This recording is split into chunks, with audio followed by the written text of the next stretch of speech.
At the end of the movie, the boy finds out that he's been fighting his biological father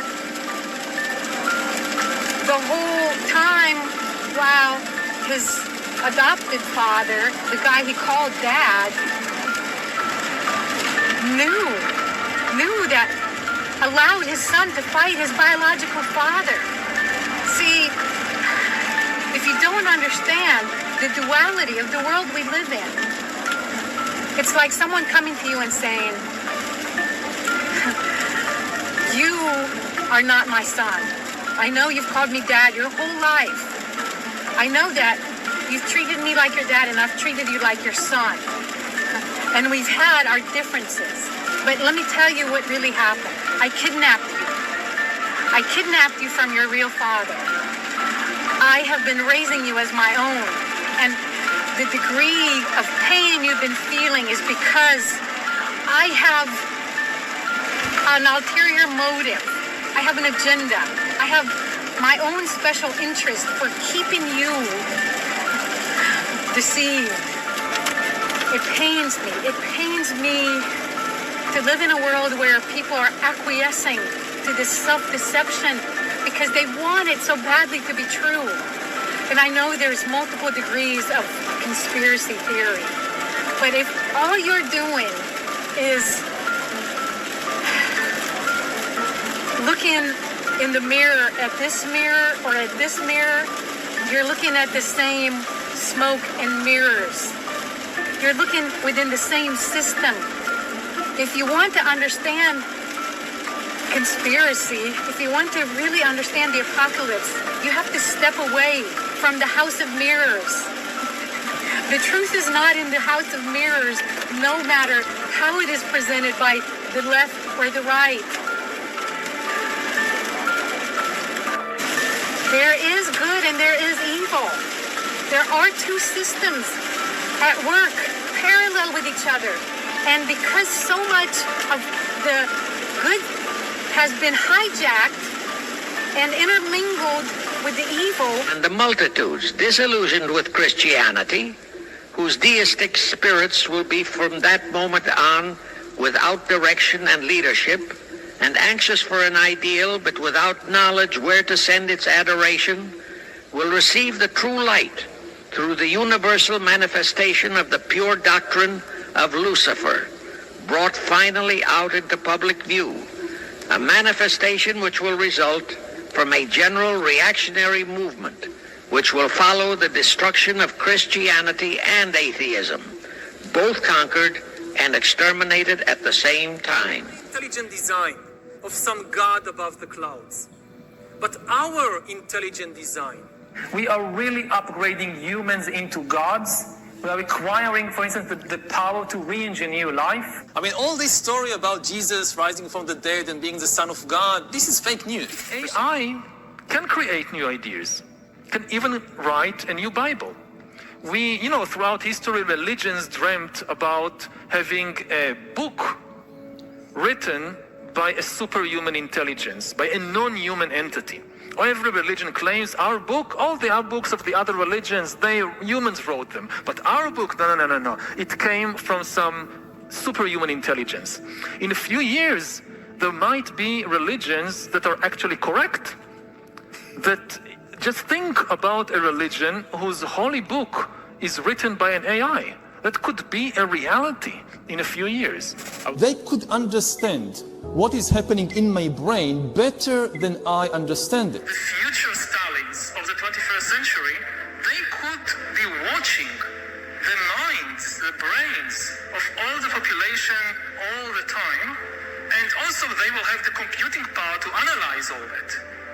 Now you don't need human agents, you don't need human analyzers, you just have a lot of sensors and an AI which analyzes it, and that's it. You have the worst totalitarian regime in history.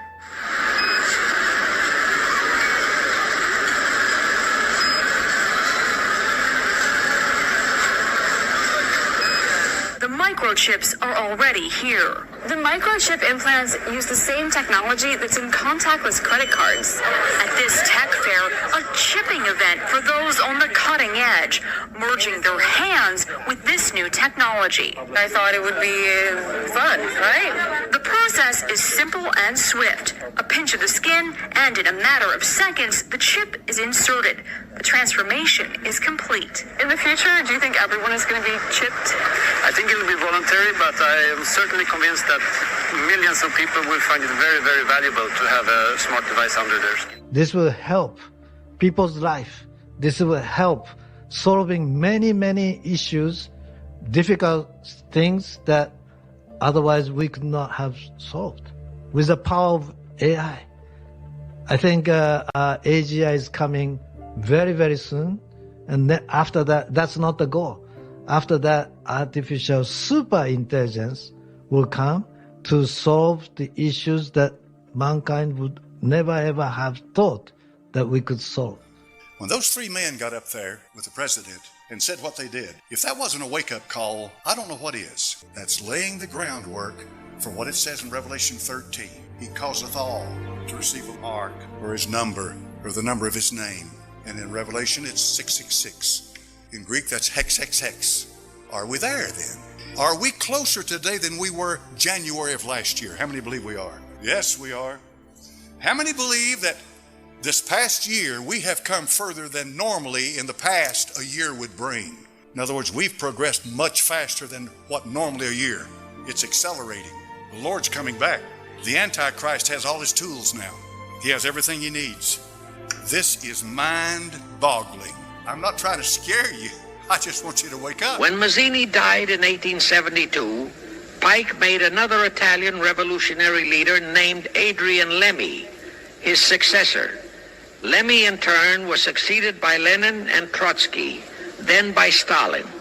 The revolutionary activities of all those men were financed by British, French, German, and American international bankers, all of them dominated by the House of Rothschild. We are supposed to believe that the international bankers of today, like the money changers of Christ's day, are only the tools or agents of the great conspiracy, but actually they are the masterminds behind all of it.